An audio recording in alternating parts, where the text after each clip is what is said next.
ദൈവത്തിന് സ്തോത്രം. പ്രഭാത മന്നയിലേക്ക് ഏവർക്കും സ്വാഗതം. ഇന്ന് പകലും ദൈവത്തിൽ നിന്ന് പുതിയത് പ്രാപിച്ചുകൊണ്ട് അനുഗ്രഹത്തോടെ മുന്നേറുവാൻ കർത്താവ് നമ്മെ ബലപ്പെടുത്തട്ടെ. ഈ രാവിലെയുള്ള തിരുവചന ചിന്തയ്ക്ക് വേണ്ടി അപ്പോസ്തല പ്രവൃത്തി 7-ാം അധ്യായം 36-ാം വാക്യം വായിക്കുന്നു. അപ്പോസ്തല പ്രവൃത്തി 7:36. അവൻ മിസ്രയീമിലും ചെങ്കടലിലും 40 സംവത്സരം മരുഭൂമിയിലും അതിശയങ്ങളും അടയാളങ്ങളും ചെയ്ത് അവരെ നടത്തിക്കൊണ്ടുവന്നു. പ്രിയരെ, തിരുവചനം വായിക്കുമ്പോൾ ദൈവത്തിനൊരു പ്രത്യേകതയായിട്ട് എഴുതിയിരിക്കുകയാണ്, നമ്മുടെ ദൈവം നടത്തുന്ന ദൈവമാണ്. ആമേൻ. നിശ്ചയമായിട്ടും ദൈവത്തിന് നമ്മെ മുൻപിലേക്ക് നടത്തുവാനായി കഴിയും. ജീവിതയാത്രയിൽ എല്ലാ വഴികളും അടഞ്ഞ് പ്രതീക്ഷകളെല്ലാം നഷ്ടപ്പെട്ട് മുൻപോട്ട് പോകുവാൻ കഴിയത്തില്ലെന്ന് ആരെങ്കിലും ചിന്തിക്കുന്നെങ്കിൽ ഈ വാക്യം നമ്മോട് പറയുന്ന ഒന്നാമത്തെ ദൂത് ഇതാണ്: നമ്മെ നടത്തുന്നൊരു ദൈവമുണ്ട്. ഏത് പ്രതിസന്ധികളുടെ നടുവിലും, എത്ര വലിയ പ്രശ്നങ്ങൾ കണ്ണിന്റെ മുൻപിൽ ഉണ്ടെങ്കിലും, ആരെല്ലാം കൈവിട്ടു പോയാലും നടത്തുവാൻ കരുത്തുള്ളൊരു മഹാദൈവമുണ്ട്. എവിടെയൊക്കെയായി ദൈവം ഒരു മനുഷ്യനെ അല്ലെങ്കിൽ ഒരു കുടുംബത്തെ, ഒരു ജനത്തെ നടത്തുന്നത്? ഒന്നാമത് എഴുതിയിരിക്കുന്നത്, അവൻ മിസ്രയീമിൽ നടത്തുന്ന ദൈവമാണ്. മിസ്രയീം ഇസ്രായേൽ ജനത്തെ സംബന്ധിച്ചിടത്തോളം അടിമത്വത്തിന്റെ ഇടമാണ്. എത്ര അധ്വാനിച്ചാലും പ്രതിഫലം കിട്ടാത്ത സ്ഥലമാണ്. ഊഴിയ വിചാരകന്മാർ നിമിത്തം നിലവിളി ഉയരുന്ന ഇടമാണ് മിസ്രയീം. എന്നാൽ ശത്രുവിന്റെ കണക്കുകൂട്ടലുകളെ തെറ്റിച്ച മിസ്രയീമിൽ ദൈവം തന്റെ ജനത്തെ വഴി നടത്തി എന്ന് തിരുവചനത്തിനകത്ത് എഴുതിയിരിക്കുന്നു. ഇന്ന് രാവിലെ നിങ്ങൾ ജീവിക്കുന്ന സാഹചര്യങ്ങളും ചുറ്റുപാടുകളും ഒരുപക്ഷെ മിസ്രയീമിന് തുല്യമായിരിക്കും. ഭയപ്പെടുത്തുന്ന ഭരണാധികാരിയായ ഫറവോമാർ, ആൺപിള്ളേരെ ജീവനോടെ വിടത്തില്ലെന്ന് വെല്ലുവിളിക്കുന്ന കരിനിയമങ്ങൾ, ജനിച്ചു വീഴുന്ന ആൺകുഞ്ഞുങ്ങളെ അമ്മയുടെ മാർവിൽ നിന്ന് നൈൽ നദിയിലേക്ക് കരുണയില്ലാതെ വലിച്ചെറിയുന്ന ഫറവോന്റെ കിങ്കരന്മാരായ പട്ടാളത്തുകാർ. മിസ്രയീം ആശ്വാസത്തിന്റെ ഇടമല്ല. മിസ്രയീം വളരാൻ പറ്റിയ സ്ഥലമല്ല. മിസ്രയീം സന്തോഷത്തിന്റെ സ്ഥലമല്ല. മിസ്രയീം അടിമത്വത്തിന്റെ വീടാണ്. ഈ വാക്യം വായിക്കുമ്പോൾ എഴുതിയിരിക്കുകയാണ്, മിസ്രയീമിൽ ദൈവം തന്റെ ജനത്തെ വഴി നടത്തിയെന്ന്. നിശ്ചയമായിട്ടും ദൈവ പൈതലേ, മിസ്രയീമിന് തുല്യമായ ജീവിത അനുഭവങ്ങളിലൂടെ ആണ് കടന്നു പോകുന്നതെങ്കിൽ ഈ പകൽ ഉറപ്പോടെ പരിശുദ്ധാത്മാവിൽ ഞാനൊരു ആലോചന പറയാം. ഈ മിസ്രയീമിൽ വഴി നടത്തുവാൻ കരുത്തുള്ള ഒരുവൻ മാത്രമേയുള്ളൂ. അത് നമ്മുടെ കർത്താവാണ്. എത്ര വലിയ ഫറവോൻ അപ്പുറത്തുണ്ടെങ്കിലും മിസ്രയീമിൽ ജനം പെരുകി വർദ്ധിച്ചെന്ന തിരുവചനം എഴുതിയിരിക്കുന്നത്. അങ്ങനെയാണെങ്കിൽ മിസ്രയീമി ആ ശക്തികളുടെ മുൻപിൽ വഴി നടത്തുവാൻ കരുത്തുള്ള ദൈവത്തിന്റെ കരങ്ങളിലേക്ക് ഈ പ്രഭാതത്തിൽ ഏൽപ്പിച്ചു കൊടുക്കാമോ? ആമേൻ. ദൈവത്തിന്റെ വലിയ പ്രവൃത്തി വെളിപ്പെടുക തന്നെ ചെയ്യും. ഒന്ന്, മിസ്രയീമിലും. രണ്ടാമത് എഴുതിയിരിക്കുന്നത്, മിസ്രയീമിൽ മാത്രം വഴി നടത്തിയെന്നല്ല, ചെങ്കടലിലും. ആമേൻ. കടല് മറുകര കാണാൻ കഴിയാത്ത ഇടമാണ് കടല്. കടലിനകത്ത് ഒരു നടപ്പാതയുണ്ടാക്കുക എന്ന് പറഞ്ഞാൽ മാനുഷിക ബുദ്ധി കൊണ്ട് സാധ്യമേയല്ല. അതിനു മുൻപും അതിന് പിൻപും ഇങ്ങനെ ഒരു അനുഭവത്തെ കുറിച്ച് നാം കേട്ടിട്ടില്ല.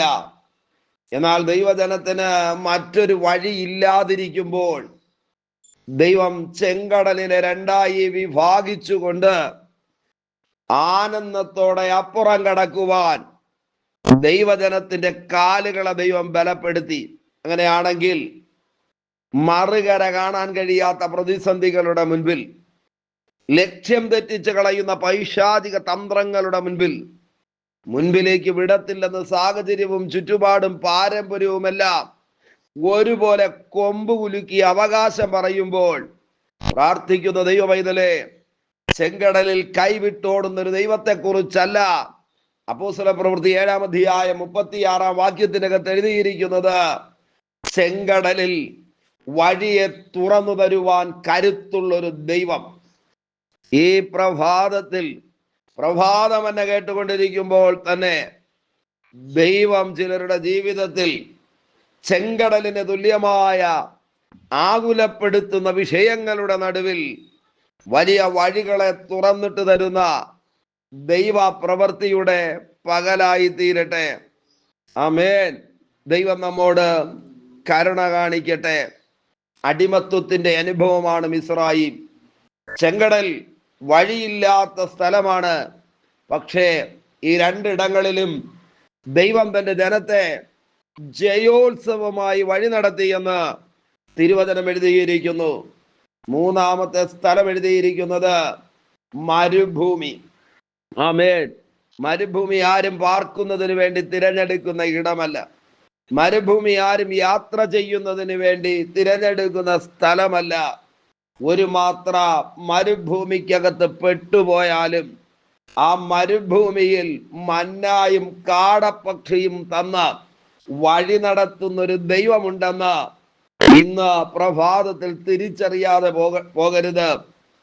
നമുക്കറിയാം, ഏലിയാവ് മരുഭൂമിയിൽ ഒരു ദിവസത്തെ വഴിയാത്ര ചെന്നു. പിന്നെ നടക്കുവാൻ കഴിയാതെ ഒരു ചൂരച്ചെടിയുടെ ചുവട്ടിൽ കയറിയിരുന്നിട്ട് മരിക്കുന്നതിന് വേണ്ടി ആഗ്രഹിച്ചു. മരുഭൂമി ആരെയും വളർത്തുന്ന സ്ഥലമല്ല.